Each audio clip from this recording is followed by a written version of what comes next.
And seats in Congress are on the ballot as You Decide 2014. In the race for the 8th Congressional District, Republican incumbent Ribble is being challenged by Democrat Ron Gruett. Gruett is a member of the Chilton City Council and a professor at Marian University. Ribble was first elected to Congress 4 years ago. Fox 11's LaCombe sat down with each candidate ahead of next week's election. This morning, he brings us both sides. Ron Gruett says if he's elected to Congress, his top priority would be Social Security. He says he opposes any reductions to the program. I would actually try to make Social Security stronger. Government projections show Social Security trust funds will run out in 17 years, which would mean the program couldn't give out full benefits. Representative Ribble says he is committed to preserving Social Security, but he says Congress must act soon. We need to find a reform mechanism for this program so that it's protected for our children, which are future seniors, and current seniors. Both Ribble and Gruett propose raising the limit on wages that can be taxed for Social Security. That limit this year is at $117,000. If that limit is raised, people earning more than that would have to contribute more to Social Security.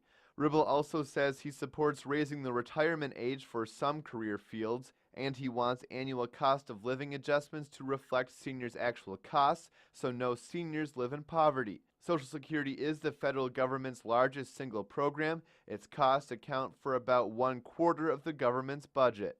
Another issue Ribble or Gruett could face next year is the federal minimum wage.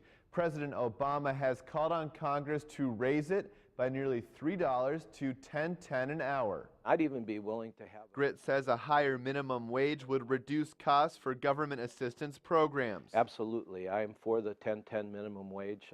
It's not a living wage, but at least it gets people closer to a living wage. But Ribble says he doesn't think the federal government should set a minimum wage. Having a wage that's one size fits all, which is the typical way that the left has taken this, doesn't really work.